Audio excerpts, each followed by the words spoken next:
اعوذ باللہ من الشیطان الرجیم بسم اللہ الرحمن الرحیم الحمد للہ الذی نور قلوب العارفین بنور معرفتہ واثبت فؤاد انبیائہ واولیائہ بقصص الانبیاء والمرسلین وأكمل إيمان المسلمين والمؤمنين بولاية علي أمير المؤمنين عليه السلام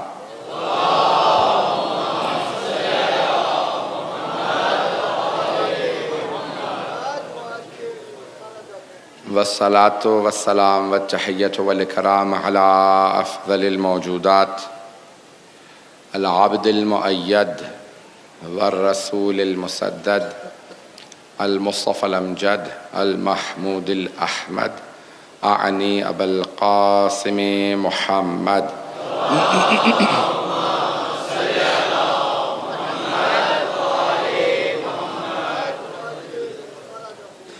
وعلى روحه ونفسه وصاهره ووسيه سيد الأتقياء والأصفياء مولا الموالي امام المتقين علي بن ابي طالب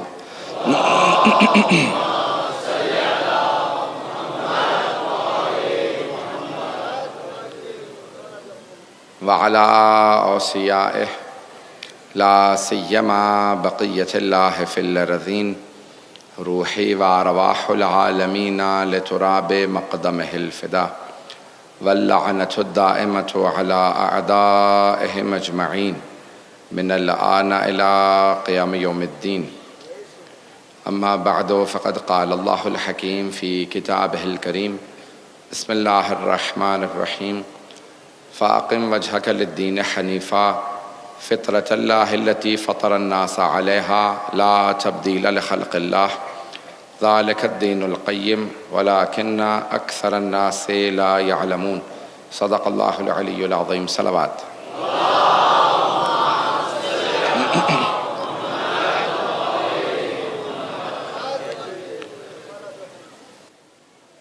معرفت دین کے عنوان سے سلسلہ مجالس جاری ہے. جو مطالب میں آپ کی خدمت میں پیش کر رہا ہوں وہ تمام معارف دین ہیں اور دین کے تمام علوم سیکھنا سکھانا عبادت ہے. اللہ سبحانہ و تعالیٰ نے ہم پہ کرم کیا کہ اس نے ہمیں دین حق کا پیروکار پیدا کیا ہے اور یہ اس کا ہم پہ بہت فضل و کرم ہے کہ ہم محمد و آل محمد علیہ السلام کے ماننے والے ہیں. یہ اس کی بہت بڑی نعمت ہے. اگر خدا نہ خواستہ کسی اور دین پہ ہوتے تو معلوم نہیں ہے کہ ہم پہنچ پاتے یا نہ پہنچ پاتے. یہ ہم اس دین ہی پہ پیدا ہوئے ہیں، یہ اس کا کرم ہے. اور پھر اس دین میں ہوتے اور پھر آل محمد کے ماننے والے نہ ہوتے تو پھر دین میں رہ کے دین سے باہر ہی ہوتے. یہ اس کا کرم ہے کہ اس نے ہمیں آل محمد کا ماننے والا پیدا کیا ہے.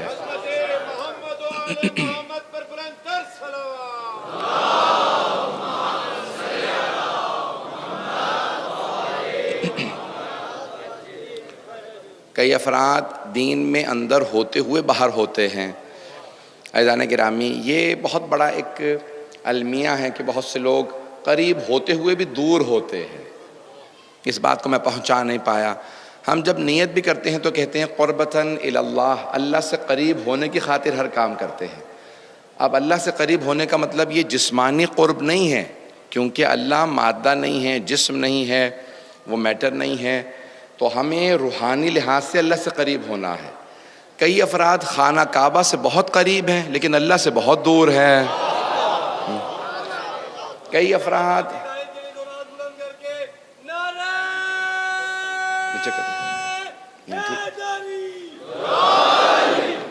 تو کئی افراد بعض اوقات کعبے سے قریب ہوتے ہیں لیکن اللہ سے دور ہوتے ہیں. اور کئی افراد حبیب خدا کے مزار کے بڑے قریب ہوتے ہیں لیکن پیغمبر سے بہت دور ہوتے ہیں. تو قرب بہت ضروری ہے. اور یہاں تک کہ بہت سے افراد کہتے ہیں کہ جو پیغمبر اسلام کے زمانے میں وہ تو بہت قریب تھے. نہیں، جناب اویس قرنی بہت دور تھے، یمن میں تھے. لیکن پیغمبر اسلام سے پھر بھی بہت قریب تھے. تو یہ پیغمبر سے قریب ہونا جسمانی لحاظ سے نہیں ہے، روحانی اعتبار سے ہے. آپ دور بھی ہوں، کہیں مکے مدینے سے دور ہونا یہ عیب نہیں ہے، لیکن اللہ کے دین سے دور ہونا، محمد و آل محمد سے دور ہونا یہ بہت بڑا عیب ہے. تو اس لیے بہت قریب ہو جانا چاہیے. اب ہم ہزاروں میل کے فاصلے پہ کربلا سے بیٹھے ہیں، لیکن ہمارے دل کربلا میں ہے. تو یہ اللہ سے قریب.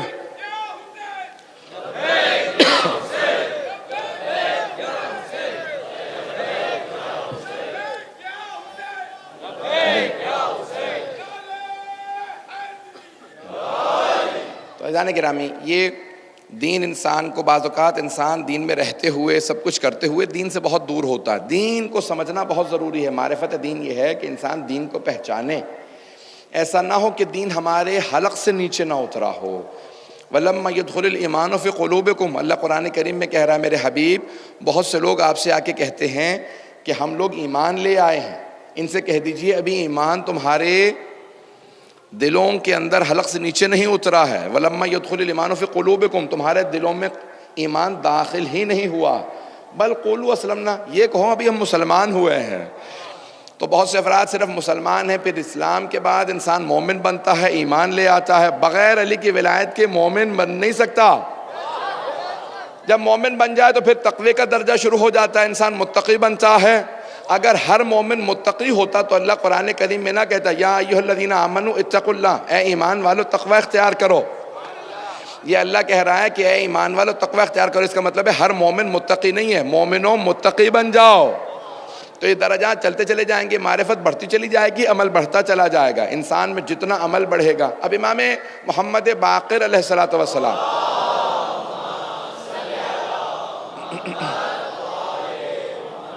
وعجل فرجہ فرماتے ہیں کہ من عمل علی ما علم اتاہ اللہ علم ما لم یعلم، جو کچھ سیکھ لیتا ہے اس پہ اگر عمل کرنا شروع کر دے تو اللہ اسے اس چیز کا علم دے دیتا ہے جو وہ نہیں جانتا. یہ آپ جب اپنے علم پہ عمل کرنے لگتے ہیں تو انسان کے خود بخود معرفت کے درجے بڑھنے لگتے ہیں. تو بہت ضروری ہے کہ انسان عمل کرتا رہے. آئیے ذرا میں ایک اور مرحلے کو پیش کرنا چاہتا ہوں آج، اور وہ فطرت کے عنوان سے بات کو آگے بڑھانا چاہتا ہوں. فطرت کیا شے ہے؟ فاقم وجہک للدین حنیفا فطرت اللہ التی فطر الناس علیہا. اللہ کہہ رہا ہے میں نے تمام مخلوقات کو فطرت پہ خلق کیا. فطرت وہ چیز ہے جو کبھی بدلتی نہیں ہے. ہر ایک میں فطرت کے تقاضے ویسے ہی ہوتے ہیں جیسے دوسرے افراد میں. توجہ ہے میرے ساتھ؟ میں اس کو آج پیش کرنا چاہ رہا ہوں، سننا چاہیں گے انشاءاللہ تعالی. تو فطرت سب میں برابر ہوتی ہے، سب میں ایک سی ہوتی ہے. یہ فطرت بدلتی نہیں ہے. تو سب میں کچھ چیزیں پائی جاتی ہیں. دو اصطلاحات ہیں، تھوڑی سی علمی بحث ہے، اس کو انشاءاللہ تعالی سب غور سے سنیں گے. تو ایک ہے لفظ فطرت، انگلش میں جسے نیچر کہا جاتا ہے، اردو میں فطرت ہی کہتے ہیں. جانوروں میں جبلت ہوتی ہے، اسے فطرت نہیں کہتے، کہ وہ جو کچھ کر رہے ہوتے ہیں ان کے اندر ایک جبلت ہے. اور انسان کا ایک لفظ ہے غریزہ، انگریزی میں سے کہتے ہیں انسٹنکٹ. دونوں میں فرق ہے، غریزے میں اور فطرت میں فرق ہے، انسٹنکٹ میں اور نیچر میں فرق ہے. تھوڑا سا علمی بحث ہے، سن لیجئے گا انشاءاللہ، بہت لطف آئے گا انشاءاللہ اگر آپ سمجھ جائیں گے. غریزہ اور فطرت. غریزہ ایسی شے ہے جو کوئی بدلنا بھی چاہے تو نہیں بدل سکتا. جیسے بھوک ہے، پیاس ہے، اور بہت سی انسان کی خواہشات ہیں، یہ غریزہ ہے. انسان کے غرائز نہیں بدلتے، غریزے نہیں بدلتے. غریزہ ہمیشہ انسان کے اندر موجود رہتا ہے اور اس کو طلب رہتی ہے اس غریزے کے پورا کرنے کی. لیکن فطرت کیا شے ہے؟ فطرت بھی بدلتی نہیں ہے اگر کوئی دوسرا نہ بدلے، لیکن اگر معاشرہ فطرت کو بدلنے لگے تو فطرت بدل جاتی ہے. تھوڑی سی توجہ کریں گے. اولاد کی محبت فطرت کا تقاضا ہے، ایسا ہے یا نہیں؟ اولاد کی محبت انسان کی فطرت کا تقاضا ہے، غریزہ نہیں ہے، فطرت ہے. جب انسان کو پتہ چلتا ہے کہ میری اولاد ہے تو انسان اس سے محبت کرنے لگتا ہے، یہ فطرت ہے فطرت. لیکن عرب کے جو جاہلیت کے زمانے کے لوگ تھے وہ اپنی بیٹیاں زندہ دفنا دیا کرتے تھے. اب تھی فطرت، لیکن کیونکہ معاشرے کا فشار رہتا تھا تو وہ فطرت بدلنے لگی تھی. فطرت میں محبت ہے، اس کے باوجود بھی فطرت بدل گئی. اس کا مطلب ہے معاشرے کے فشار سے کئی مرتبہ فطری تقاضے بدل جاتے ہیں، معاشرے کے فشار سے. اب ہر بچہ فطرت اسلام پہ توحید پہ پیدا ہوتا ہے، لیکن معاشرہ اسے کچھ سے کچھ بنا دیتا ہے. یہ معاشرہ جب انسان کو بدلنے لگتا ہے تو اس کا مطلب ہے کہ کئی مرتبہ فطری تقاضوں کی وجہ سے اندر سے آواز آتی ہے نہیں تم غلط کر رہے ہو. تبھی تو بہت سے افراد اپنی بیٹیوں کو نہیں دفناتے تھے کیونکہ اندر سے آواز آتی تھی نہیں یہ غلط ہے, بیٹیوں کو نہ دفناؤ. اگر سبھی دفنا دیتے ہوتے تو پھر کوئی بھی وہاں پہ خاتون نہ ہوتی. اتنی خواتین تھیں, اس کا مطلب ہے سب نہیں دفناتے تھے. سب کے بہت سے لوگوں کے اندر سے آواز آتی تھی بیٹیوں کو نہ دفناؤ. یہ فطری تقاضے ہیں جو بعض اوقات معاشرہ بدل دیتا. اب انسان معاشرے کا فشار صرف اس صورت میں قبول کرے جب وہ فطری تقاضوں کے عین مطابق ہو. جب وہ فطری تقاضوں کے خلاف ہو تو معاشرے کا فشار قبول نہ کیجیے. اب رونا فطرت کا تقاضا ہے لیکن معاشرہ کہتا ہے کہ نہیں یہ مرد کی علامت نہیں ہے, رونا مت, ایسا نہ کرنا ویسا نہ کرنا. عزیزان گرامی, کئی معاشرے کے فشار کی وجہ سے آپ اچھے کام چھوڑ دیتے ہیں کیونکہ آپ سمجھ رہے ہوتے ہیں یہ معاشرے کا تقاضا یہ ہے مجھے ایسا کرنا چاہیے. جسے آپ لوگ مختلف الفاظ دیتے ہیں, انگریزی میں کہتے ہیں پیئر پریشر. سنیں گے حضرات میری بات کو, پیئر پریشر ہے, معاشرے کا فشار ہے. کلاس روم میں سب کے سب بچے کہہ رہے ہیں ارے تم ایسا کرتے ہو, اب بچہ فشار میں آ گیا, ارے میں اکیلا ہی ایسا ہوں, باقی سب کے سب تو اس بات کی مخالفت کر رہے ہیں. اب اس کے ذہن میں فشار آنے لگتا ہے, وہ اس چیز سے اچھی چیز سے بھی دور ہونے لگتا ہے. ارے تمہیں ہمیشہ ہوم ورک کر کے آ جاتے ہو, تم تو بالکل ہی استاد کے سامنے جھک گئے ہو, سارے بچے جو ہیں وہ ہوم ورک نہیں کرتے. عزیزان گرامی, یہ جو فشار ہے نا مختلف, وہ انسان کو کئی اچھی چیزوں سے دور کر دیتے ہیں. فشار اس صورت میں قبول کریں جب فطرت کے تقاضوں کے مطابق ہو. جب فطرت کے تقاضوں کے خلاف ہو تو فشار قبول نہ کیجیے. ہاں مشکل کام ہے, وہ پتنگا, وہ کیڑا, وہ مچھر جو بہت کمزور ہوتا ہے, جب تیز ہوائیں چلتی ہیں نا وہ ہوا کے رخ پہ چلتا رہتا ہے, اڑنا چاہتا ہے مخالف سمت میں لیکن اڑ نہیں سکتا کیونکہ ہوا کا فشار زیادہ ہوتا ہے. اس لیے وہ مچھر اسی طرف اڑتے رہتے ہیں جہاں ہوا چل رہی ہوتی ہے. عزیزان گرامی, علی ابن ابی طالب کے ماننے والے ہواؤں کی مخالف سمت میں اڑ کے بتاتے ہیں کہ ہم علی کے ماننے والے ہیں.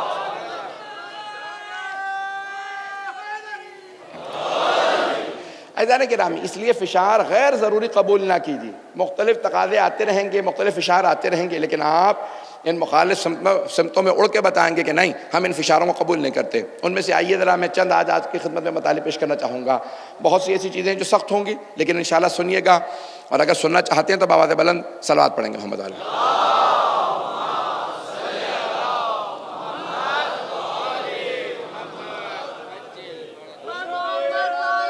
پنکھا نہیں آیا.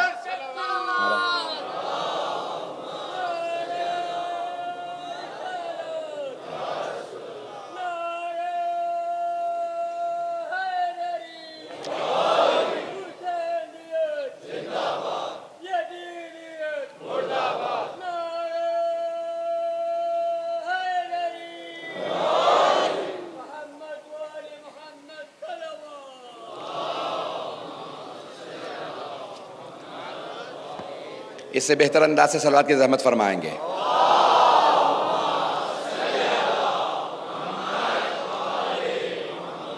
وعجل فرج.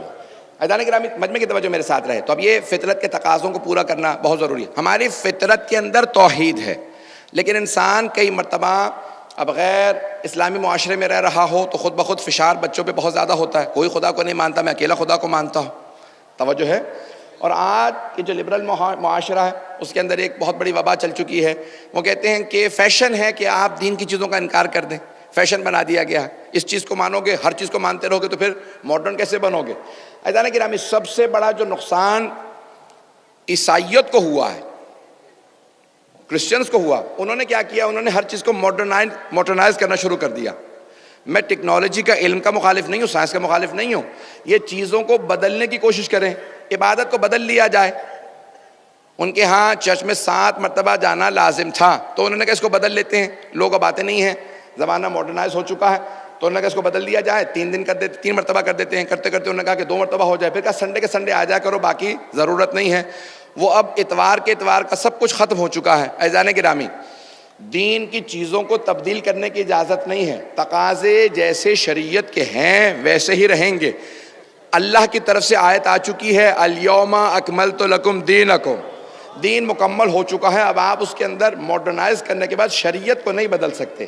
ہاں جب تقاضے بدلتے چلے جائیں گے, میں دونوں کے اندر بیلنس رکھنا کیسے رکھا جائے گا یہ سمجھانا چاہتا ہوں. آج تھوڑا سا میں نے ایک سخت موضوع لیا، لیکن انشاءاللہ آپ ساتھ دیں گے تو ضرور سب کے سب میرے ساتھ اس کو انجوائے کریں گے انشاءاللہ تعالیٰ، کہ یہ تقاضوں کے حساب سے کیسے چلیں گے۔ آپ حضرات انشاءاللہ تعالیٰ اس کو سمجھنے کی پوری کوشش کریں کہ جدید تقاضوں کے حساب سے ہم شریعت پہ کیسے عمل کر سکتے ہیں۔ بہت سے افراد کہتے ہیں کہ نہیں، ہمیں چیزوں کو تبدیل کرنا ضروری ہے۔ عزیزان گرامی، آج مثال کے طور پہ چرچ میں انہوں نے کہا کہ بھئی بینچ لگا دیے جائیں، کرسیاں لے آئی جائیں۔ اب کل ہمارے یہاں بھی بہت سے افراد کہنے لگے اگر کرسیاں لگا دیں، بھئی اگر کوئی بوڑھا ہے، بیمار ہے، مریض ہے، ان سب کے لیے شریعت نے پہلے سے بتا رکھا ہے، حتیٰ بیٹھنے تو کیا، اگر کوئی بیٹھ بھی نہیں سکتا ہے، لیٹ کے بھی نماز پڑھ سکتا ہے، شریعت نے سب سہولتیں پہلے سے دے رکھی ہیں۔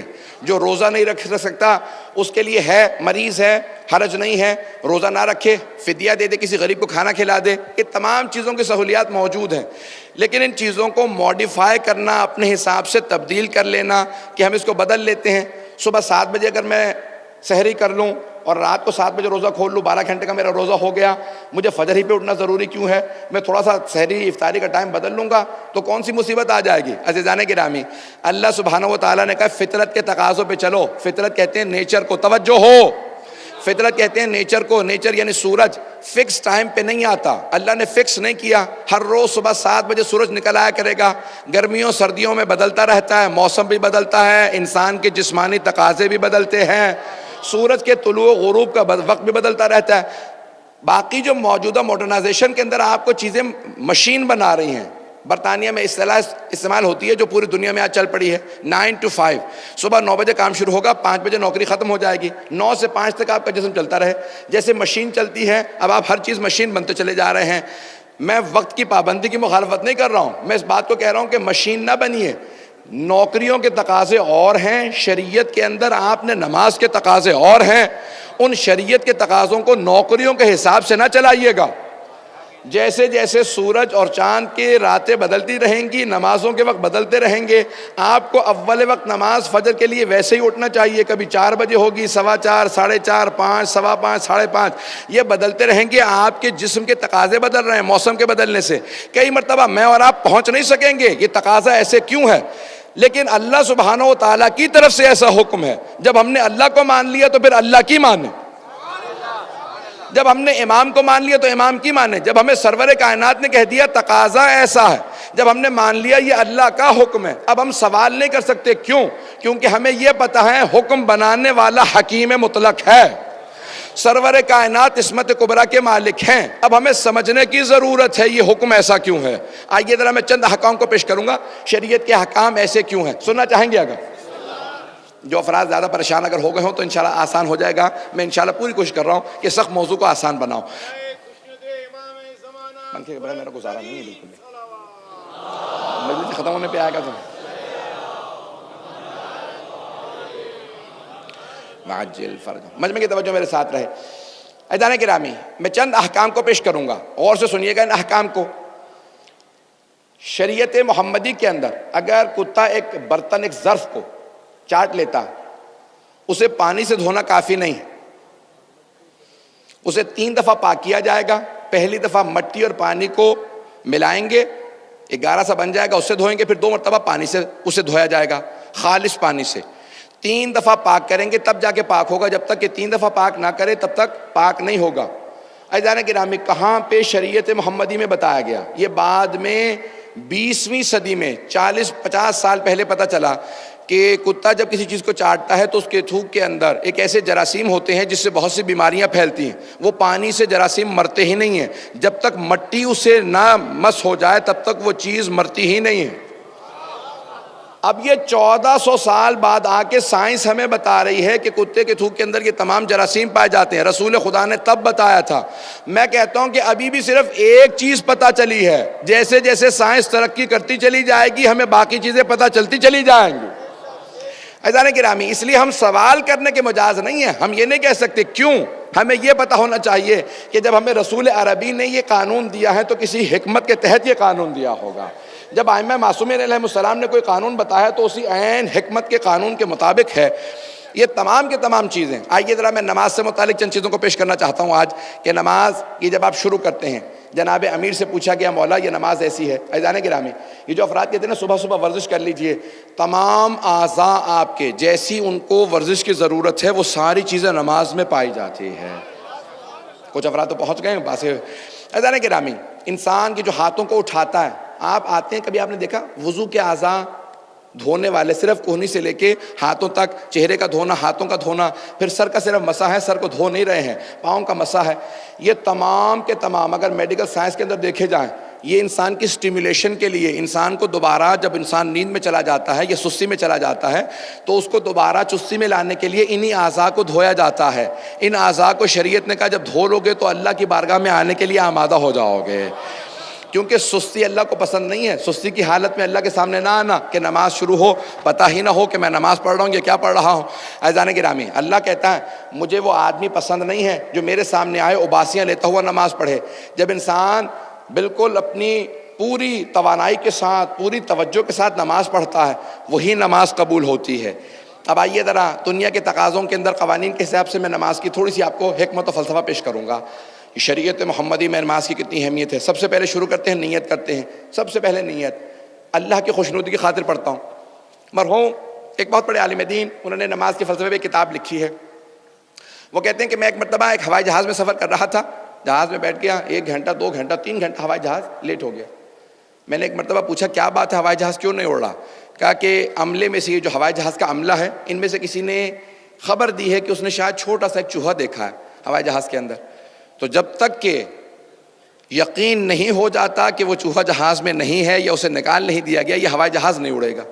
تو میں نے کہا اتنا بڑا ہوائی جہاز، ہاتھی سے بڑا ہوائی جہاز، چھوٹا سا چوہا آ گیا اور آپ جو ہے وہ ہوائی جہاز نہیں اڑا رہے. کہ نہیں آقا، ایک چھوٹی سی تار بھی کتر دے تو ہوائی جہاز کا تعلق زمین سے منقطع ہو جائے گا، اس کا رابطہ منقطع ہو جائے گا، ہوائی جہاز اڑنے لائق نہیں رہے گا. کہ فوراً میرے ذہن میں بات آ گئی کہ چھوٹی سی نیت ہے، چھوٹی سی نیت ہے، لیکن اگر اس کے اندر تھوڑی سی بھی خرابی آ جائے، دکھاوا آ جائے، ریاکاری آ جائے تو ساری نماز چلی جاتی ہے. یہ چھوٹی سی نیت ہے، لیکن اللہ کے ساتھ اگر صحیح ہو جائے تو ساری نماز قبول. نہیں تو اس چھوٹی سی نیت کی خرابی کی وجہ سے ساری نماز ضائع ہو جاتی ہے. عزیزان گرامی، پہلی چیز ہی نیت ہے. دوسری ہے تکبیرۃ الاحرام. مولا امیر المومنین فرماتے ہیں جب دنیا کے سامنے جب جاتے ہو عدالت کے اندر تو ہاتھ اٹھا کے کہتے ہو جو کچھ کہوں گا سچ کہوں گا، سچ کے سوا کچھ نہیں کہوں گا. ہاتھ اٹھا کے انسان قسم کھاتا ہے. عزیزان گرامی، سچ بولنے کے لیے ہاتھ اٹھایا جاتا ہے. مولا فرماتے ہیں اللہ نے کہا دونوں ہاتھ اٹھا لو. نماز شروع کرتے ہی دونوں ہاتھ اٹھاؤ، اللہ اکبر. پروردگارہ جو کچھ کہوں گا سچ کہوں گا، سچ کے سوا کچھ نہیں کہوں گا، تو سب سے بڑا ہے. اب جب نماز شروع کرو اور کہہ دو کہ اللہ سب سے بڑا ہے تو اب اور کسی چیز کو نہ سوچئے گا. نماز کے دوران کوئی شے اتنی بڑی نہیں جتنا اللہ بڑا ہے. اب یہ نہ ہو کہ نوکری ذہن میں چل رہی ہو، پیسہ ذہن میں چل رہا ہو، نماز شروع ہو، وہ کام جو کہیں یاد نہ آتا ہو نماز میں یاد آنے لگے. عزیزان گرامی، اس لیے ضروری ہے کہ انسان تکبیرۃ الاحرام کہے تو انسان سب سے پہلے اپنے تمام افعال کو، مجھے آج نماز کے فلسفے کو پیش کرنا ہے تاکہ جو ہماری بنیادی عبادت ہے وہ مکمل ہوتی چلی جائے. سر آپ پڑھیں گے محمد و آل محمد پہ.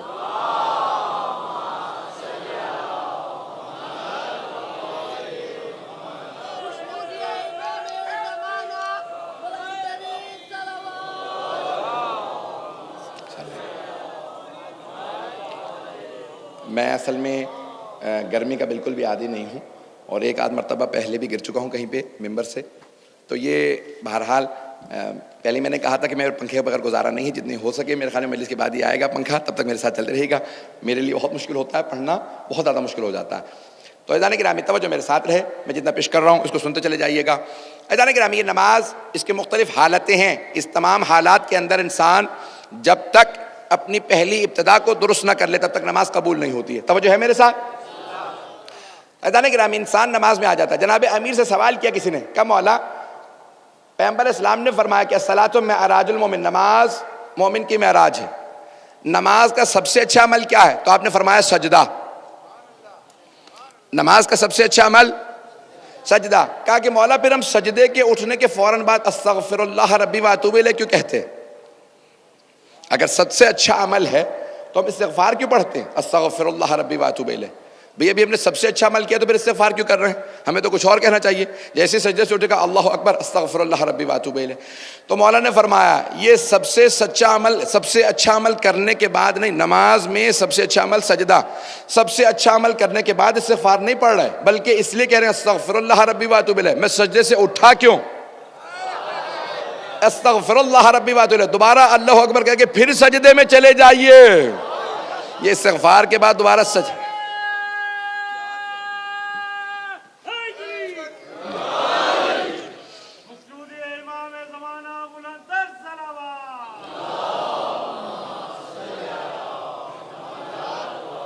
صلوات کو زحمت نہیں رحمت سمجھتے ہوئے پڑھیے.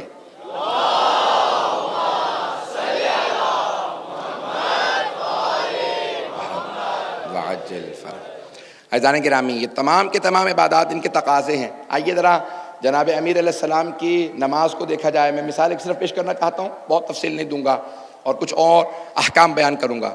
حضرت ابو درداء، روایت بڑی مشہور و معروف ہے، شاید آپ نے کسی اور خطیب سے بھی سنی ہو کبھی، کہ حضرت ابو درداء رضی اللہ عنہ صحابی رسول ہیں، جناب سیدہ کے در پہ آتے ہیں، آ کے دستک دیتے ہیں. کہا کہ بی بی میں ابھی امیر المؤمنین کو ایسی حالت میں چھوڑ کے آیا ہوں کہ ان کی روح پرواز کرنے والی تھی.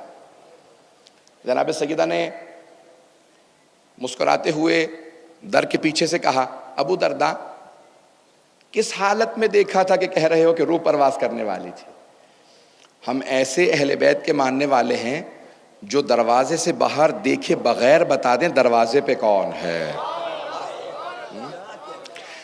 بی بی نے باہر آ کے نہیں دیکھا کون ہے، نام لے کے پکارا. کہا ابو درداء کیا دیکھا تم نے کہ تم کہہ رہے ہو کہ جناب امیر کی روح پرواز کرنے والی ہے؟ کہا بی بی مولا کے لب کانپ رہے تھے، پسینے آ رہے تھے، رنگ سرخ ہو چکا تھا، آنکھوں میں آنسو بہ رہے تھے، اور علی بس گرنے ہی والے تھے کہ میں نے سوچا کہ میں آپ کو آ کے اطلاع دے دوں کہ مولا کی روح پرواز کرنے والی. تو بی بی جانتی تھی کہ مولا کی شہادت کوفے میں ہے. فوراً کہا ابو درداء بس مجھے اتنا بتاؤ علی کہیں نماز تو شروع کرنے والے نہیں تھے؟ کہا ہاں بی بی نماز کی تکبیرات کہہ رہے تھے، آنکھوں سے آنسو بہ رہے تھے اور مولا کانپ رہے تھے. کہا ابو درداء میں ہر روز 1000 مرتبہ علی کی یہی حالت دیکھتے ہوں. کہا جب بھی علی نماز میں آتے ہیں تو اسی کیفیت میں آ جاتے ہیں، علی نماز اسی کیفیت میں پڑھتے ہیں. علی بن ابی طالب علیہ السلام. عزیزان گرامی یہ خشیت امیر المومنین ہے، یہ معرفت کی وجہ سے ہے. میں پہنچا نہیں پایا ہوں، یہ معرفت کی وجہ سے ہے. ایک ہوتا ہے خوف کی مختلف اقسام ہیں. ایک آدمی کسی کی دہشت کی وجہ سے اس سے ڈرتا ہے. ایک مرتبہ کسی کے شکل کی وجہ سے ڈر رہا ہے. بچے کو ڈرا دیا جاتا ہے کہ بھئی وہاں پہ جن ہے، بھوت ہے. کسی کو کہتے ہیں کہ بھئی وہ آدمی معاذ اللہ خدا نخواستہ اچھا آدمی نہیں ہے، دہشت گرد ہے، انسان اس سے ڈرتا ہے. لیکن ایک مرتبہ کہتے ہیں یہ جوان اپنے والد سے بہت ڈرتا ہے. یہ نوجوان کا اپنے والد سے ڈرنا معرفت کی علامت ہے کہ بوڑھا باپ ہے، چل بھی نہیں سکتا، اس کا ڈرنا بتا رہا ہے یہ باپ کو پہچانتا ہے، اس کی معرفت رکھتا ہے. عزیزان گرامی یہ جوان بیٹے کا باپ سے ڈرنا معرفت کی وجہ سے ہے، اس کے ادب و احترام کی وجہ سے ہے، تعظیم کی وجہ سے ہے. آل محمد سے زیادہ اللہ کی کوئی تعظیم نہیں کرتا تھا، اس لیے آل محمد سے زیادہ نماز میں کوئی خشیت نہیں کرتا تھا. وہ تعظیم کی وجہ سے خوف و خشیت ان پہ تھی جس کی وجہ سے وہ نماز ایسی پڑھتے تھے. عزیزان گرامی آج پوری دنیا کے اندر صلوات پڑھیں محمد و آل محمد پہ.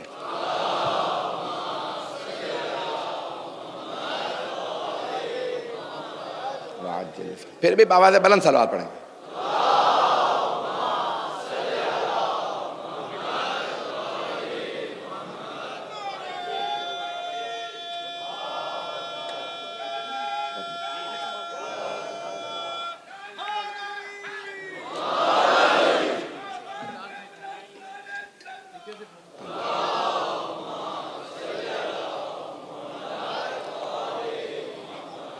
توجہ ہے میرے ساتھ تمام حضرات. عزیزان گرامی تمام عبادات کی کوئی نہ کوئی حکمت ہے، کوئی نہ کوئی فلسفہ ہے جس کے تحت اللہ نے ان تمام عبادات کو ہمارے لیے بھیجا. توجہ ہے میرے ساتھ کہ تمام عبادات کسی نہ کسی حکمت کے تحت آئی ہیں. بالکل اب میں اختتام پہ ہوں انشاءاللہ، مجھے 10 سے 15 منٹ آپ کو زحمت دینی ہے. تو اللہ سبحانہ وتعالیٰ نے حکمت کے تحت، فطرت کے تقاضوں کے تحت ان تمام عبادات کو ہمارے لیے بھیجا. کوئی بھی عبادت ہو کسی نہ کسی حکمت کے تحت آئی ہے. آئیے ذرا میں روزے کے متعلق 2 جملے پیش کروں گا، 2 جملے حج کے متعلق پیش کروں گا. یہ سارے جملے جو میں پیش کر رہا ہوں جناب فاطمہ الزہرا نے فرمائے.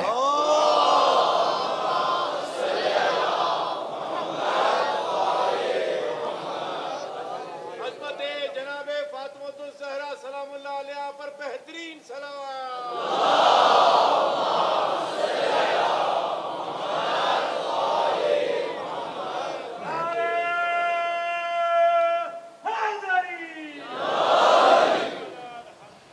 عزیزان گرامی، جناب سیدہ فرماتی ہیں یہ تمام کی تمام چیزیں کیوں ہیں؟ کہا وَجَعَلَ الصَّوْمَ اخلاصاً فی الدین. روزے کو اللہ نے اخلاص کی خاطر بھیجا ہے. روزہ انسان کو اخلاص سکھاتا ہے. نماز انسان کو خشوع سکھاتی ہے، تکبر سے بچاتی ہے. جو سر جھکانا سیکھ لیتا ہے وہ تکبر سے بچتا رہتا ہے.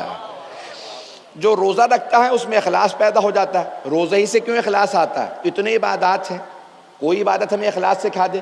روزے سے کیوں اخلاص پیدا ہوتا؟ توجہ ہے میرے ساتھ. روزے سے اخلاص اس لیے پیدا ہوتا ہے کہ تمام عبادات کچھ کرنے کا نام ہے. نماز، تکبیرۃ الاحرام، رکوع، سجود، تشہد، سلام، ان تمام چیزوں کا نام ہے. خمس و زکوٰۃ کچھ راہ خدا میں ادا کرنے کا نام ہے. حج، طواف، احرام، ان تمام کے تمام ارکان کے بجا لانے کا نام ہے. لیکن روزہ کچھ کرنے کا نام نہیں ہے. روزہ اپنے آپ کو روکنے کا نام ہے. اگر کوئی آدمی روزہ رکھے ہوئے تو کیا کرو بھئی؟ روزہ رکھ کے کیا کرنا ہے؟ کچھ نہیں کرنا. روزہ ہے اپنے آپ کو روکنے کا نام. کھانے سے، پینے سے، غیبت سے، جھوٹ سے، یہ تمام 10 چیزیں جن کو اللہ نے منع کر دیا، ان تمام چیزوں سے روکتے رہیں، آپ کا روزہ ہے.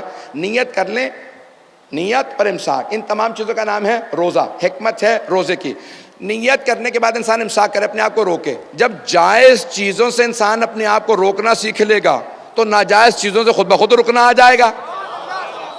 انسان کو جائز چیزوں سے بھی روکنا آ گیا. روزے کے اندر اخلاص پیدا ہو جاتا ہے. کیسے اخلاص پیدا ہوتا ہے؟ کسی کو نہیں معلوم کسی کا روزہ ہے. انسان کیا پتا ویسے ہی کھا پی نہ رہا ہو تو انسان جب تک کسی کو بتائے نہ، پتہ نہیں چلتا اس کا روزہ ہے. بتائے بغیر کسی کا نہیں معلوم. عزیزان گرامی، خاموشی سے روزہ رکھے رہنے سے انسان میں اخلاص پیدا ہوتا ہے. انسان کو عبادتوں کو چھپانا آ جاتا ہے. اپنی عبادات کے اظہار کرنے سے انسان دور رہتا ہے. آئیے ذرا میں ایک واقعہ پیش کر دوں گا. اس کو جناب مرحوم آیت اللہ شہید دستغیب نے اپنی کتاب میں لکھا ہے روزے کے حوالے سے کہ 3 افراد مدینۃ النبی آئے رسول خدا کی زیارت کے لیے.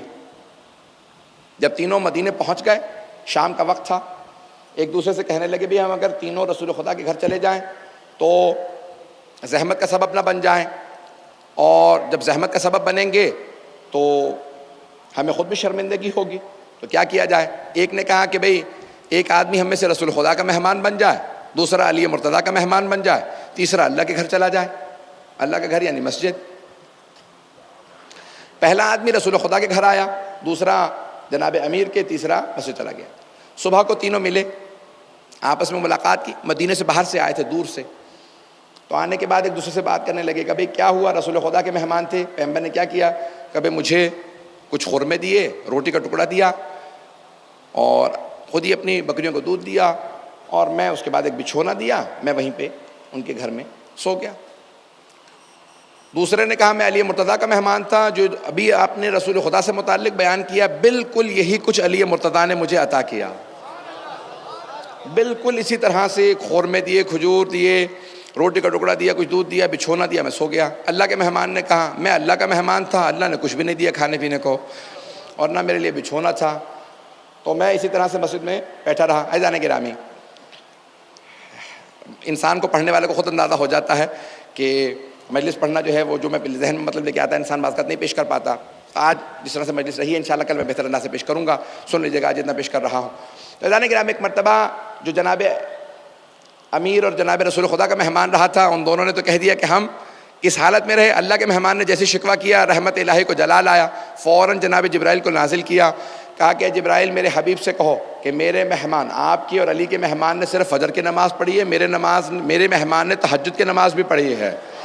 اے حبیب، اگر بھوک سے بہتر کوئی تحفہ ہوتا تو میں اپنے مہمان کو وہی عطا کرتا. میرا بندہ مجھ سے 2 حالتوں میں سب سے زیادہ قریب ہوتا ہے، ایک جب بھوکا ہوتا ہے، دوسرا جب سجدے میں ہوتا. عزیزان گرامی، یہ بھوک بعض اوقات انسان شکوہ کرتا ہے لیکن اس کے بے انتہا اثرات ہیں تمام عبادات کے. آئیے ذرا حج کا فلسفہ بھی پیش کر دوں. حج کی حکمت اور عزاداری کی حکمت میں بہت زیادہ انسجام ہے، اس لیے پیش کر رہا ہوں، اگر سننا چاہیں گے بس بھی اسی کو سن لیجئے گا۔ عزیزان گرامی، حج بہت بڑی عبادت ہے۔ جناب سیدہ فرماتی ہیں وَجَعَلَ الْحَجَّ،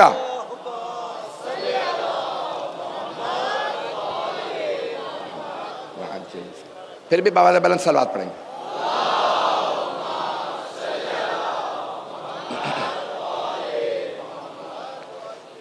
جعل الحج تشییدا للدین، اللہ نے حج کو بھیجا ہے دین کی مضبوطی کی خاطر، دین کی قوت کے اظہار کے لیے اللہ نے حج کو بھیجا۔ جناب سیدہ فرماتے ہیں جعل الحج تشییدا للدین، بی بی دین کی قوت کا اظہار کیسے ہوتا ہے؟ حج سے۔ کہا جب لاکھوں افراد اللہ کے بیت اللہ کی زیارت کے لیے آئیں گے تو جب کافر دیکھیں گے کہیں گے کتنے مسلمان صرف احرام باندھے ہوئے حج پہ چلے گئے۔ لاکھوں افراد کا گرم شہر مکے میں آنا، پتھریلے بستی میں رہنا، جہاں پانی کی قلت ہے، جہاں ساری آسائشیں نہیں ہیں، صرف اللہ کے دین کی خاطر حج پہ آنا دین کی قوت دکھائے گا۔ تمام کے تمام مشرکین و کفار پہ روب طاری رہے گا کہ مسلمان حج پہ گئے ہیں۔ کتنا روب ہے کہ اللہ کی محبت کی خاطر یہ سب کے سب حج پہ آئے ہیں، 2 احرام کے ٹکڑے باندھے ہوئے ہیں، 2 کپڑے باندھے ہوئے ہیں، حج پہ آئے۔ عزیزان گرامی، بی بی فرماتی ہیں اللہ نے حج کو دین کی قوت کے خاطر بنایا ہے۔ اب سمجھ میں آیا یہ جلوس و عزاداری کو اللہ نے کیوں عطا کیا ہے۔ جب حج پہ 30-40 لاکھ افراد جائیں گے تو دین کی قوت کا اظہار ہوگا۔ سب سے بڑا مظہر دین کی قوت کا حج ہے۔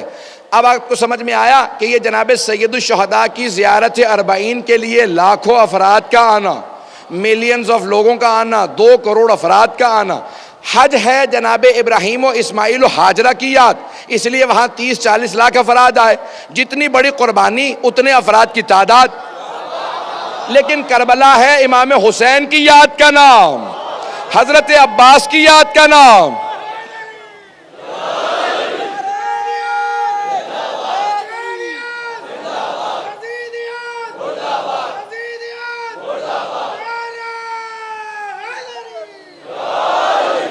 عزیزان گرامی، کربلا نام ہے قربانیوں کی معراج کا، کہ جہاں عزیزان گرامی ایک جملہ کہوں گا انشاءاللہ تعالی، آج کی مجلس کا میری طرف سے تبرک ہوگا کہ انشاءاللہ تعالی کل میں بہتر انداز سے پیش کروں گا آپ کی خدمت میں مطالب کو۔ پوری دنیا کے اندر ہر میدان جنگ کے اندر آل محمد آپ کو سب سے آگے نظر آئیں گے، سب سے آگے جا رہے ہیں قربانیاں پیش کرنے کے لیے۔ پہلے شہادت کے لیے ہم جائیں گے، رسول خدا علی مرتضیٰ ہر جنگ میں سب سے آگے نظر آئیں گے، امام حسن مجتبی آگے نظر آئیں گے، تمام جنگوں میں اہل بیت سب سے آگے نظر آ رہے ہیں، شہادتوں کے لیے آگے آگے جا رہے ہیں، لیکن میدان کربلا میں سب سے آخر میں جا رہے ہیں۔ غور سے سنیے گا، میدان کربلا میں سب سے آخر میں جا رہے ہیں، یہاں اصحاب پہلے جا رہے ہیں۔ جانتے ہیں کیوں؟ کیونکہ کربلا میں تمام نظام الٹ چکا ہے۔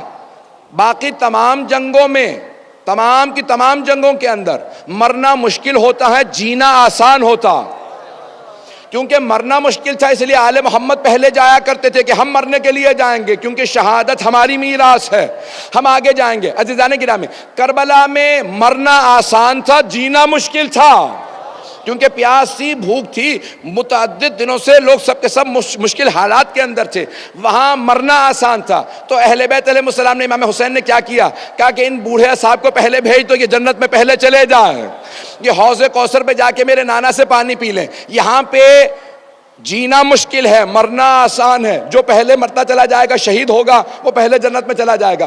سب سے آخر میں جاؤں گا، کیونکہ سب سے آخر کا مطلب ہے سب سے زیادہ لاشیں میں اٹھاؤں گا، سب سے زیادہ دیر تک پیاس میری رہے گی، سب سے زیادہ سختی میرے لیے رہے گی۔ عزیزان گرامی، میدان کربلا معراج ہے قربانیوں کی، اور ان تمام قربانیوں میں آپ کو سب سے جو بلند نظر آئیں گے وہ سید الشہداء نظر آئیں گے۔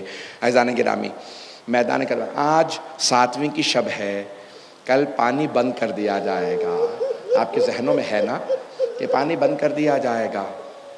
میں ابھی جناب قاسم کی فوراً شہادت نہیں پڑھوں گا، آئیں ذرا تھوڑے سے شب عاشور کے آپ کو حالات پیش کروں۔ ابھی میرے لیے کچھ ہی دیر کے لیے گرمی تھی، 1-1.5 گھنٹہ، اور پانی بھی مہیا تھا، اس کے باوجود بھی میرے لیے گرمی کو برداشت کرنا مشکل ہو رہا تھا۔ اور اگر کوئی اپنے بچوں کے ساتھ گیا ہو، اپنی تو پیاس انسان برداشت کر لیتا ہے، لیکن جب بچے کہتے ہیں نا العطاش العطاش، ہائے پیاس، تو بہت مشکل ہو جاتا ہے۔ اور اگر کچھ بچے اتنے چھوٹے ہوں کہ انہیں العطش کہنا بھی نہ آتا ہو تو کتنا مشکل ہوگا۔ کہیں میدان کربلا میں آپ نے دیکھا ہے کچھ ایسے بچے بھی ہیں جیسے جناب علی اصغر کہ جنہیں العطش کہنا بھی نہیں آتا ہے، بلکہ میں یوں کہوں گا حرملہ تو نے ایسے بچے کو تیر مارا ہے جس بچے کو یہی نہیں معلوم تیر کھا کے رونا ہے یا مسکرانا ہے۔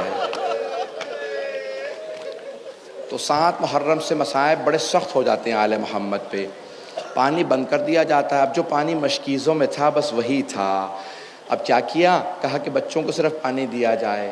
عزیزان گرامی، 7 محرم بڑے سخت دن شروع ہو جاتے ہیں۔ مولا نے خط بھی لکھا کسی حبیب کو بلانے کے لیے کہ حبیب یہاں کربلا تشریف لے آئیے، کوئی رونے میں آج بخل نہ کرے، میرے ساتھ ساتھ چلتے چلے جائیے گا۔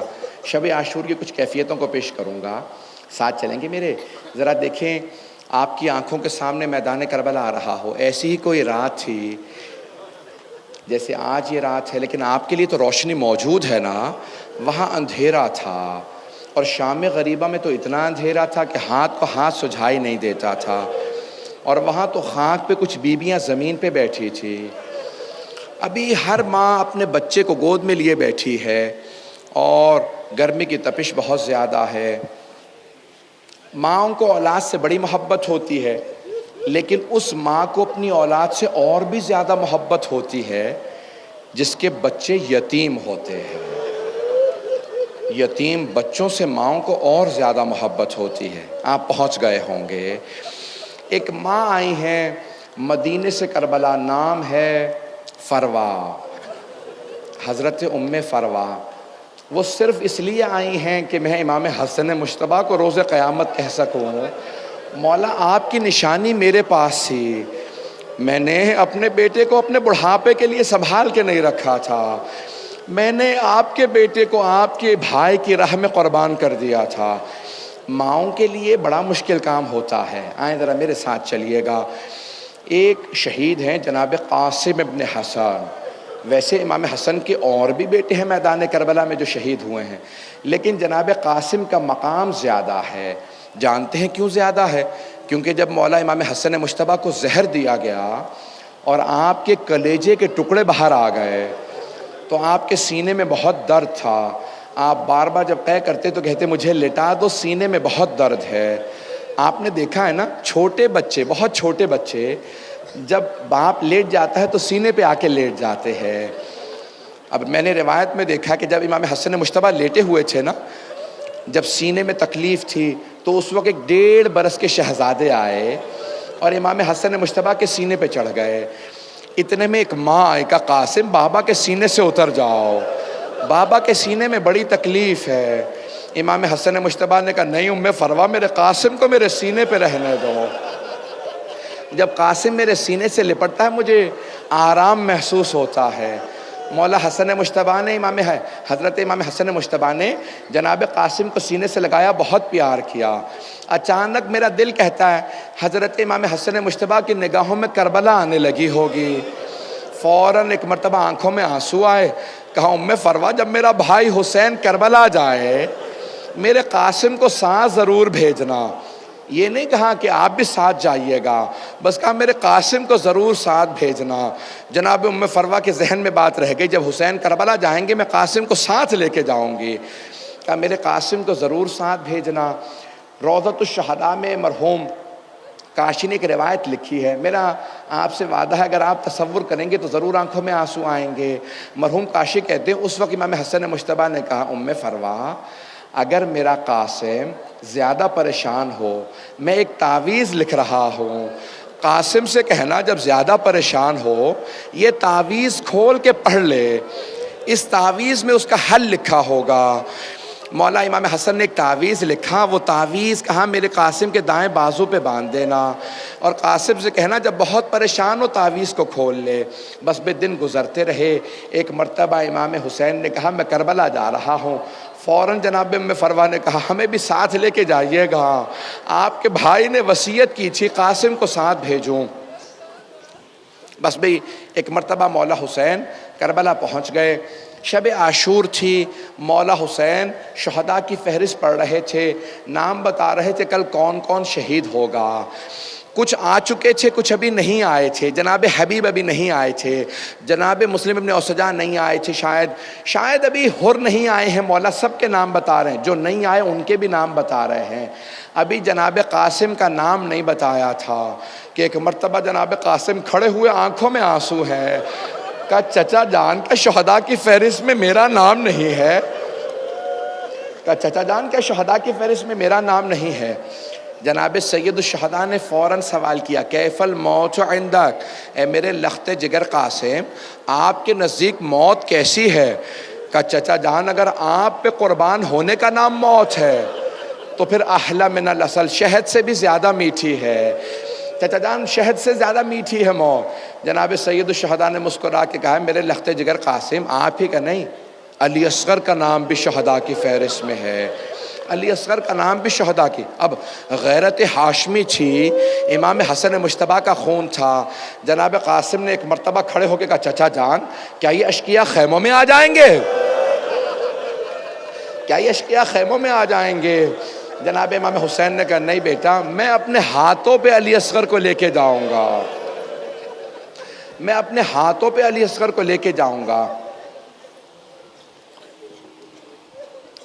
بس بھئی میں نے سارے مصائب کو چھوڑ دیا، میرے ساتھ چلیے گا، میدان کربلا شب عاشور ختم ہو رہی ہے، صبح عاشور نمودار ہوئی، شہادتیں شروع ہو گئیں۔ کبھی امام حسین جناب حبیب کا لاشا اٹھا کے لاتے ہیں، کبھی حر کا لاشا اٹھا کے لاتے ہیں، کبھی حر کے بیٹے کا لاش، مختلف لاشیں اٹھا رہے ہیں۔ سب کی سب بیبیاں اپنے بیٹوں سے کہہ رہی ہیں کب جائیے گا آپ جائیے۔ اچانک ایک بیوی نے کہا قاسم آپ ابھی تک گئے نہیں؟ کہا اماں میں جب بھی مولا سے کہتا ہوں، اپنے چچا سے کہتا ہوں چچا مجھے جانے دیجئے، چچا کہتے تم میرے مرحوم بھائی کی نشانی ہو۔ قاسم میں جب بھی اپنے بھائی حسن کی زیارت کرنا چاہتا ہوں، قاسم میں آپ کو دیکھ لیتا ہوں، قاسم آپ میرے بھائی کی نشانی ہیں۔ کہا اماں چچا مجھے جانے نہیں دیتے۔ کہا کہ ایک مرتبہ ابھی جناب قاسم خیموں سے باہر بیٹھ کے رو رہے تھے، جیسے آپ گھٹنوں کو اٹھا کے روتے ہیں نا، جناب قاسم نے اپنے گھٹنوں میں سر رکھا تھا، بلند آواز سے رو رہے تھے کہ چچا مجھے جانے نہیں دے رہے تھے۔ کوئی اور ایسا شہید ہے جو رونے کے لیے، جو شہادت کے لیے رو رہا، مجھے شہادت چاہیے، رو رہے تھے مجھے شہادت نہیں۔ اگر کوئی یتیم بچہ رو رہا ہو نا تو بیوہ ماں کو بڑی حسرت سے پیدا ہوتی ہے۔ جناب ام فروا نے کہا جناب زینب سے بی بی مجھے لگتا ہے یہ میرے یتیم قاسم کی آواز آ رہی ہے۔ آپ کو پتہ ہے نا کہ اگر کوئی یتیم بچہ روئے اور خدا نہ کرے اگر کوئی تماچا مار دے یتیم بچے کو، تو یتیم بچے ہوں یا یتیم بچیاں ہوں تو اور زیادہ رویا کرتے ہیں۔ اجرکم اللہ، اجرکم اللہ۔ تو اتنے میں جناب ام فروا فوراً خیمے سے باہر آئیں، پردہ ہٹا کے دیکھا جناب قاسم بیٹھے رو رہے ہیں۔ قاسم کیا بات ہے؟ کہ چچا مجھے ابھی بھی اجازت نہیں دے رہے۔ اچانک جناب ام فروا کے ذہن میں آیا، کہا قاسم آپ کے بابا نے کہا تھا اے ام فروا جب قاسم بہت پریشانی میں ہو اور پریشانی کا حل نہ نکل رہا ہو تو قاسم سے کہیے گا یہ تعویذ کھول کے دیکھے جو میں نے بازو پہ باندھا ہے اس میں حل لکھا ہوگا۔ جناب قاسم ایک مرتبہ جناب قاسم سے ان کی والدہ نے کہا قاسم اس سے زیادہ مصائب کا وقت نہیں آ سکتا۔ جناب قاسم نے تعویذ کھولا، جانتے کیا لکھا تھا؟ اگر دیکھ سکے میری طرف دیکھیے گا۔ جناب قاسم نے خط کھولا، اس میں لکھا تھا یا بنیا قاسم، اے میرے لخت جگر قاسم، اذا وجدت عمک الحسین غریبا مظلوما وحیدا عطشانا، اے میرے لخت جگر قاسم آپ اگر اپنے چچا کو تنے تنہا دیکھیں، غربت کے عالم میں دیکھیں، مظلومیت میں دیکھیں، پیاسا دیکھیں تو میرے لخت جگر شہادت سے گریز نہ کیجئے گا، اپنے چچا سے کہیے گا آپ کو اجازت دے دیں۔ جناب قاسم نے آنسوؤں کو صاف کیا، خوشی خوشی چچا کے پاس آ کہ چچا اب آپ مجھے نہیں روک سکیں گے، چچا اب آپ مجھے شہادت سے نہیں روک سکیں گے۔ چچا جان دیکھے میرے بابا نے کیا لکھا ہے، یہ دیکھے میرے بابا نے خط لکھا ہے، مولا حسین نے خط لکھا، خط دیکھا میرے بھائی نے خط لکھا ہے۔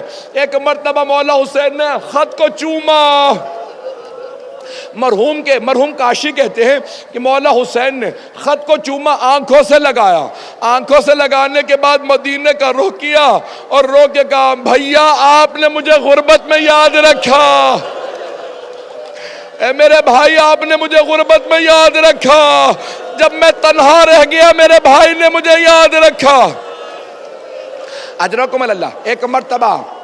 ایک مرتبہ مولا حسین نے دونوں باہیں جناب قاسم کے گلے میں ڈالی، جناب قاسم نے دونوں باہیں چچا کے گلے میں ڈالی۔ مرحوم کاشی کہتے فغشی علیہما، دونوں بے ہوش ہو کے گر گئے، اتنا روئے۔ مجھے نہیں معلوم مولا حسین جناب قاسم پہ اتنا کیوں رو رہے ہیں، میرا دل کہتا ہے مولا سمجھ رہے ہیں ابھی مجھے لاشا نہیں اٹھانا، مجھے لاشے کے ٹکڑے۔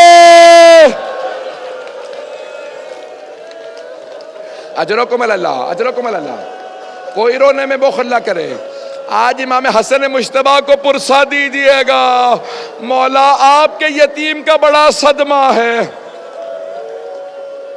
آئیے ذرا میرے ساتھ چلیں گے کچھ دیر کے لیے، 4 سے 5 منٹ، زیادہ 10 منٹ کی زحمت دوں گا۔ اب میرے بھائی برداشت نہیں کر پا رہے، بلند آواز سے روتے رہیے گا۔ جن افراد سے برداشت نہیں ہوتے دل کی کیفیت بدل جاتی ہے، اونچی آواز سے رونے سے انسان کو صبر آ جاتا ہے۔ اور اگر آپ کے ذہن میں پھر بھی کوئی بات ایسی آئے نا کہ آپ کو رونا نہ آ رہا ہو تو بس اتنا تصور کیجئے گا، ایک بیوہ ماں یتیم بچے کے لاشے کے ٹکڑوں پہ۔ اجرکم اللہ۔ اگر دیکھ سکے تو میری طرف دیکھیے گا۔ جانتے ہیں لاشا پامال کیوں ہوا تھا؟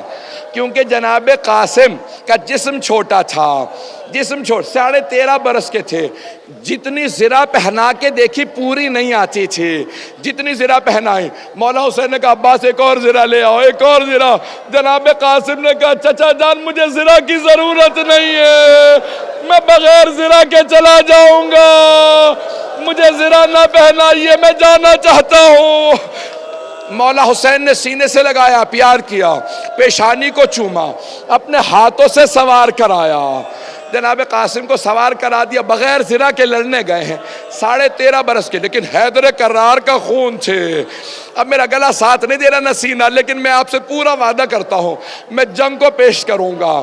ایک مرتبہ ازرق نامی ایک پہلوان تھا ملعون، اس کے 3 بیٹے تھے، کچھ نے لکھا 7 بیٹے تھے۔ اس نے کہا بچہ ہے میرا ایک بیٹا، جوان بیٹے تھے، اس سے کہا جاؤ جا کے اسے مار کے آ جاؤ۔ جناب قاسم علی کا خون تھے، مختلف لوگوں کو مار چکے تھے۔ جب ایک مرتبہ اس پہلوان کے 7 پہلوان بیٹے تھے، ایک ایک کر کے پہلوان آتے رہے، جب وہ آئے نا تو مولا حسین نے ایک مرتبہ ہاتھوں کو اٹھایا، کہا پروردگارا میرا قاسم بڑا کم سن ہے۔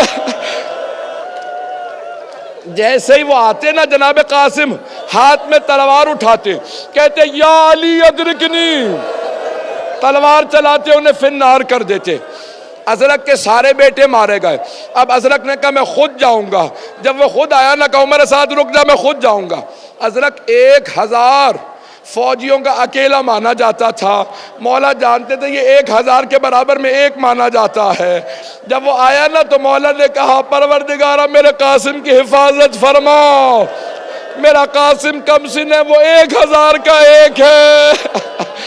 ایک مرتبہ جناب قاسم نے کہا چچا میرا سلام قبول کیجئے گا، تلوار کو کھینچا، ازرق کے سر کو قلم کیا، جیسے ہی اسے مارا نا عمر سعد نے کہا سارے لشکر کو دوڑو۔ جیسے ہی لشکر دوڑا کسی نے پشت سے جناب قاسم کے گرز مارا، جناب قاسم گھوڑے کی پشت سے زمین پہ آئے۔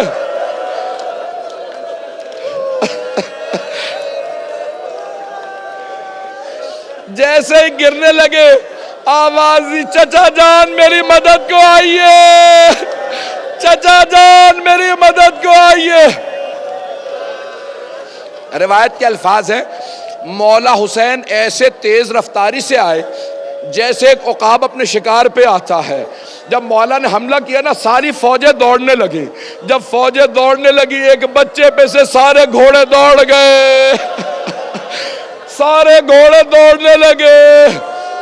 مولا اپنے ذوالجناح سے اترے، ایک لاشے کے پاس بیٹھ کے کہنے لگے اے میرے قاسم آپ نے بلایا، میرے لخت جگر میں آ گیا تھا لیکن آپ کا لاشا پامال ہو گیا۔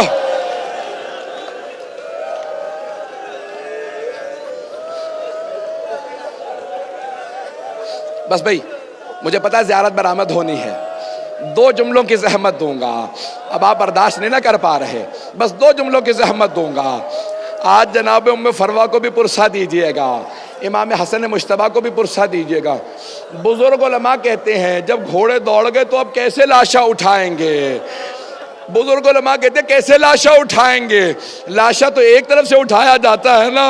اب کیا کیا ہوگا مولا حسین نے؟ اپنی ابا زمین پہ بچھائی، جیسے ایک مالی صبح کو پھول جمع کرتا ہے، مولا حسین نے لاشا جمع کیا۔ بس بھائی نہیں پڑھتا آگے، اب آپ برداشت نہیں کر پا رہے، میں نے تمام کر دیا، اجرکم اللہ۔ بس زیارت برآمد ہوگی، 2 جملے، آخری 2 جملے۔ وہاں ایک ماں خیمے کے پردے سے دیکھ رہی ہے، خیمے کے پردے سے ایک ماں دیکھ رہی ہے۔ بعض علماء کہتے ہیں جناب فروا نے جناب زینب سے کہا بی بی حسین تو گٹھڑی سی لے کے آ رہے ہیں، میرا 13 برس کا جوان بیٹا۔ ایک مرتبہ جناب ام فروا نے کہا ہوگا قاسم جب جنت میں جانا بابا سے کہنا میں نے وعدہ پورا کر دیا تھا۔ الا لعنت اللہ علی القوم الظالمین وسيعلم الذين ظلموا أي منقلب ينقلبون۔ بس بھئی ہاتھوں کو بلند کر کے 2 جملے دعا کے کہوں گا۔ پروردگارا آج ایک ایسے یتیم کا ہم پرسہ دینے آئے ہیں جو مظلوم باپ کا مظلوم بیٹا ہے۔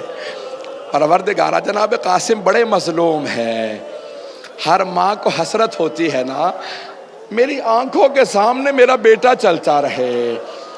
میں سخت جملہ کہہ رہا ہوں، مجھے معاف کر دیجیے گا، ہاتھوں کو سب بلند کریں گے، اگر دیکھ سکے تو میری طرف دیکھیے گا۔ چھٹے امام سے کسی نے پوچھا مولا دنیا کی سب سے بڑی خوشی کیا ہے ماں باپ کے لیے؟ مولا نے کہا کسی کا ایک بیٹا ہو، جوان ہو جائے اور آنکھوں کے سامنے پھرتا رہے، دنیا میں اس سے بڑی کوئی خوشی نہیں ہوتی۔ کہا مولا دنیا کا سب سے بڑا مصائب کیا ہے؟ مولا نے رو کے کہا جب وہی جوان بیٹا آنکھوں کے سامنے مارا جائے، اس سے بڑا کوئی مصائب نہیں۔ میں کہوں گا جناب ام فروا آپ کی بڑی آزمائش ہے۔ ماتم حسین